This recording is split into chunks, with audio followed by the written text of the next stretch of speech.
तो जो अज्ञ है, अज्ञानी है, नासमझ है, उन पर कृपा करता है महापुरुष। और जो विरोधी है, नास्तिक है, उनकी उपेक्षा कर देता है। ईश्वरे तदधीनेषु बालिशेषु द्विषत्सु च प्रेम मैत्री कृपोपेक्षा यह करोति समध्यमः। और इसके बाद उन्होंने कहा कि अर्चायामेव हरये पूजाम यह श्रद्धये हते न तद्भक्तेषु चान्येषु सभक्तः प्राकृतः स्मृतः। भागवत 11वें स्कंद के दूसरे अध्याय का 47वां श्लोक। अर्थात जो केवल भगवान की पूजा करे, श्रद्धा रहित वो भी, और बाकी महापुरुषों से कोई मतलब न रखे, महापुरुषों को निग्लेक्ट करे, तो ये प्राकृत है, मायाबद्ध जीव है, ये तो अपराधी है, ये भक्त नहीं। इसके आगे उन्होंने कहा गृहीत्वापीन्द्रियैरर्थान् यो न द्वेष्टि न हृष्यति विष्णोर्मायामिदं पश्यन् स वै भागवतोत्तमः। भागवत के 11वें स्कंद के दूसरे अध्याय का 48वां श्लोक। अर्थात महापुरुष इंद्रियों से सब विषयों को ग्रहण करता है। महापुरुषों के पास कोई एक्स्ट्रा इंद्रिय नहीं होती। जो इंद्रियां हम लोगों के पास हैं, पंच ज्ञानेंद्रियां, कर्मेंद्रियां, जो कुछ हमारे पास है वो सब महापुरुष के पास भी होता है। और उन इंद्रियों से जो हम करते हैं वो भी करता है। जिन विषयों को हम ग्रहण करते हैं उनको वो भी करता है। देखने के सामान, सुनने के, सूंघने के, खाने पीने के, स्पर्श के। लेकिन अंतर क्या है? गृहीत्वापीन्द्रियैरर्थान् यो न द्वेष्टि न हृष्यति। उसमें आसक्ति नहीं होती महापुरुष की, और हम लोग उसमें आसक्त होकर के उन विषयों का सेवन करते हैं।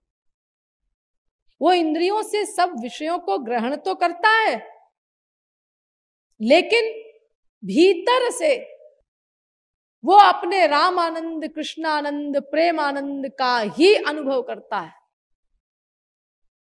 भगवान के रस का ही अनुभव करता है। ये बात ताओ धर्म में भी है।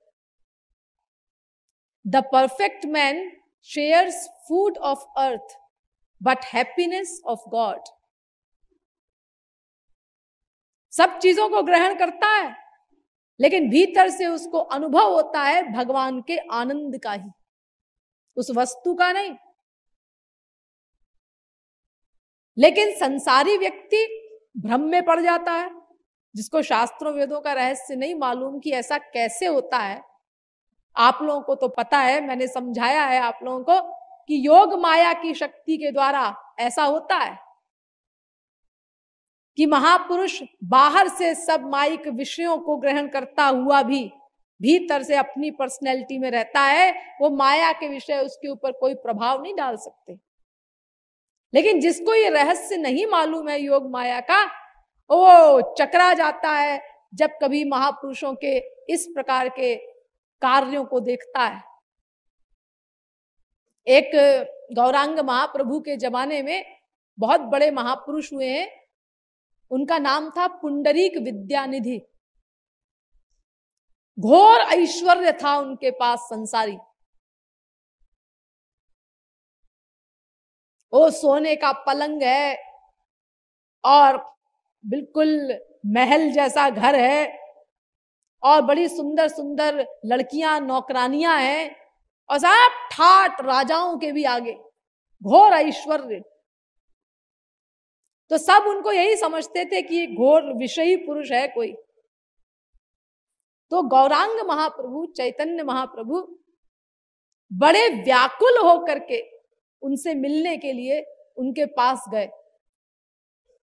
तो ये देख करके कुछ सत्संगी जो थे महाप्रभु जी के, उनका दिमाग चकरा गया कि ये बड़ी अजीब बात है।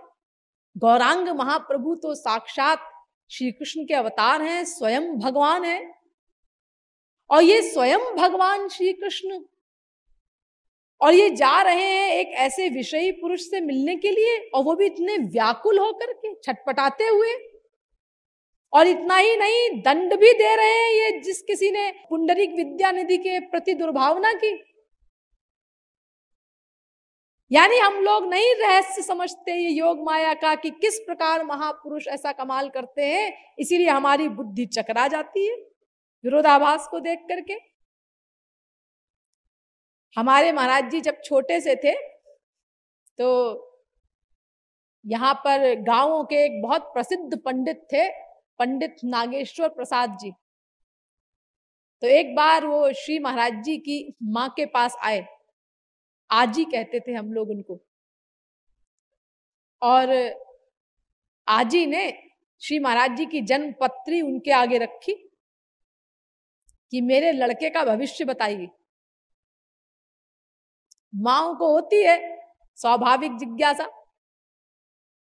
क्योंकि जो मां होती है उनके लिए तो वो पुत्र ही है। यशोदा मैया थी, वो अपने लाला को बस अपना लाला ही समझती थी ठाकुर जी। वो कभी ये नहीं मानती थी कि हाँ मेरे लाला में कोई अलौकिक शक्ति है, भगवान तो बहुत आगे की बात है, कोई अलौकिक शक्ति है मेरे लाला में, ये भी कभी नहीं मानती थी। बस मेरा बेटा है, इतने से मतलब। ऐसे ही श्री महाराज जी की माँ, वो अगर कभी महाराज जी को जगत गुरु बोलती थी तो टॉन्टिंग में बोलती थी। जब उन्हें गुस्सा आता था, कोई सत्संगी कोई बदतमीजी कर दे, तो महाराज जी पे गुस्सा आता था उनको कि इसी के सत्संगी है ये।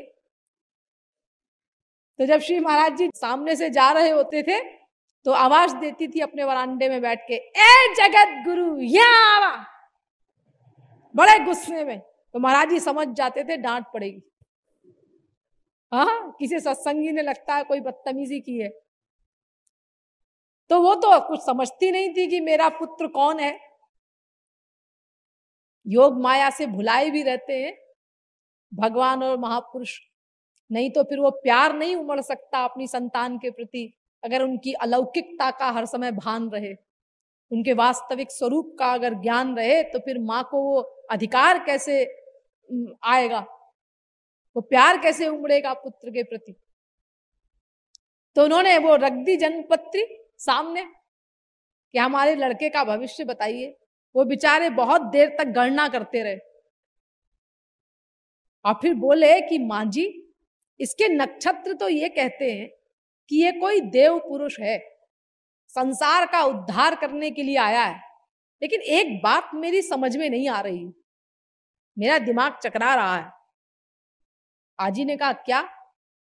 तो कहते हैं कि इसका योग तो परम विरागी का है, लेकिन इसके पास धन संपत्ति प्रचुर मात्रा में होगी। तो यही बात मेरे समझ में नहीं आ रही है कि एक और इसका योग तो है परम विरागी का, और दूसरी ओर इसके पास धन संपत्ति प्रचुर मात्रा में होगी।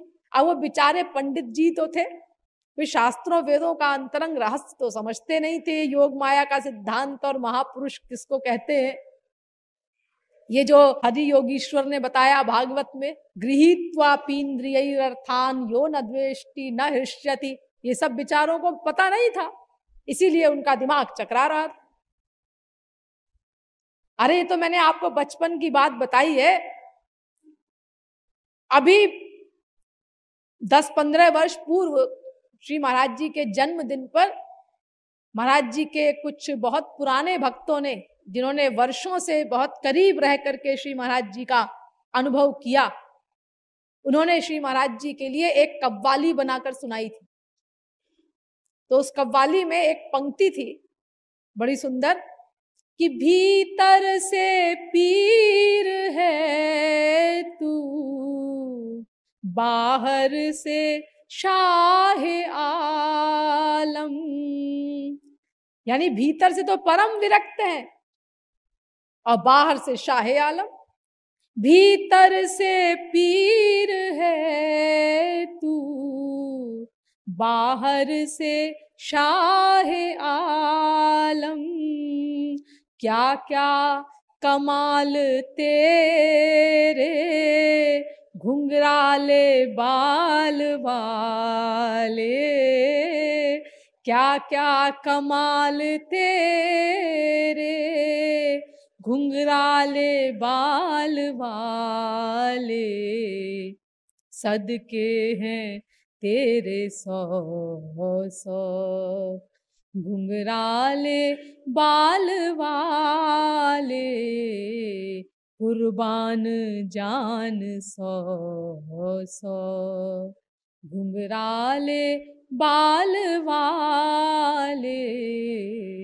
तो हरि योगीश्वर कहते हैं कि महापुरुषों में भी टॉप करने वाला महापुरुष वो है जो संसार के सब विषयों को ग्रहण करे, हर इंद्रिय के विषय को ग्रहण करे जैसे एक संसारी व्यक्ति ग्रहण करता है, लेकिन उन सब विषयों को ग्रहण करते हुए भी भीतर से उसकी उन विषयों में आसक्ति नहीं होती, उनके पाने पर उसे कोई प्रसन्नता नहीं होती, उनके न पाने पर उसे कोई दुख नहीं होता, ना उसके अंदर कोई कामना रहती है। वो इस समस्त संसार को अपने इष्ट देव की लीला स्थली मान करके अलमस्त रहता है।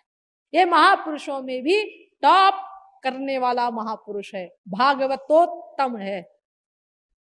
अब आगे चलिए। महापुरुष की 3 प्रकार की प्रकृति होती है।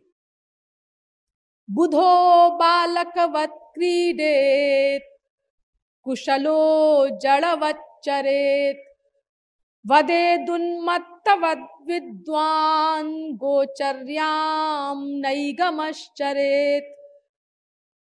भागवत 11वें स्कंद के 18वें अध्याय का 29वां श्लोक। 3 प्रकार का स्वभाव होता है महापुरुषों का। एक होता है बालवत, दूसरा होता है उन्मत्तवत, तीसरा पिशाचवत या भूतग्रही के समान। ये उन्मादवत और पिशाचवत या भूतग्रही और उन्माद रोगी के समान, ये दोनों एक ही बात है, करीब करीब इनके लक्षण एक से होते हैं। अब बालवत स्वभाव क्या होता है? बालवत स्वभाव का मतलब महापुरुष का जो हृदय होता है वो एक भोले बालक के समान सरल होता है।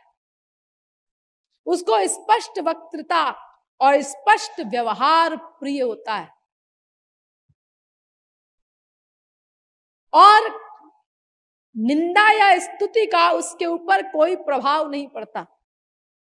कोई कितनी ही निंदा करे, कितना ही विरोध करे, उससे उसे कोई दुख नहीं होता, और कोई कितनी ही प्रशंसा करे उसका भी कोई प्रभाव उसके ऊपर नहीं पड़ता। तुल्य निंदा स्तुतिर्मौनी संतुष्टो ये न के नचित। गीता 12वें अध्याय का 19वां श्लोक। यानी निंदा स्तुति उभय सम, ममता मम पद कंज। ये सिद्धांत ताओ धर्म में भी है। They rejoice not if men revere them. They are not angered if men insult them. अर्थात सम्मान करे कोई बहुत, उससे वो प्रसन्न नहीं होते, और कोई खूब उनका अपमान कर रहा है उससे उन्हें कोई क्रोध नहीं आता। मैंने आपको अभी बताया ना महात्मा बुद्ध का उदाहरण। दिन भर गाली दी लेकिन उनके ऊपर कोई असर ही नहीं। यानी एक जैसा है, निंदा करो चाहे स्तुति करो महापुरुष के लिए। निंदा का कोई प्रभाव महापुरुष के ऊपर नहीं पड़ता। अरे हमारे महाराज जी तो और एक कदम आगे हैं। वो तो निंदा का ऐसे आस्वादन करते हैं, कोई उनकी निंदा करे या कोई बताए महाराज जी वो आपके लिए ऐसा कह रहा था, बताने वाला तो बेचारा दुख में रो रहा है, और महाराज जी ऐसे उसको सुनेंगे जैसे ऐसा आस्वादन करते हैं उसका। मैंने खुद ये अनुभव किया है कितनी बार, और आप लोगों ने भी सबने किया होगा। यहाँ पर बहुत पुराने पुराने सत्संगी भी बैठे हैं। जैसे हम लोग रसगुल्ले का आस्वादन करते हैं, ऐसे श्री महाराज जी उसका आस्वादन करते हैं। अच्छा, और क्या कह रहा था? हाँ हाँ, इस तरह से। यानी कोई हंसी उड़ाए, कोई निंदा करे तो बड़ा रस मिल रहा है। अरे जानबूझ करके ऐसे काम करते हैं कि लोग हंसी उड़ाएं, अपमान करें, निंदा करें। कहां तक कहें हम आपको? चलिए मैं आपको एक प्रमाण देती हूं इस बात का, एक घटना बताती हूं।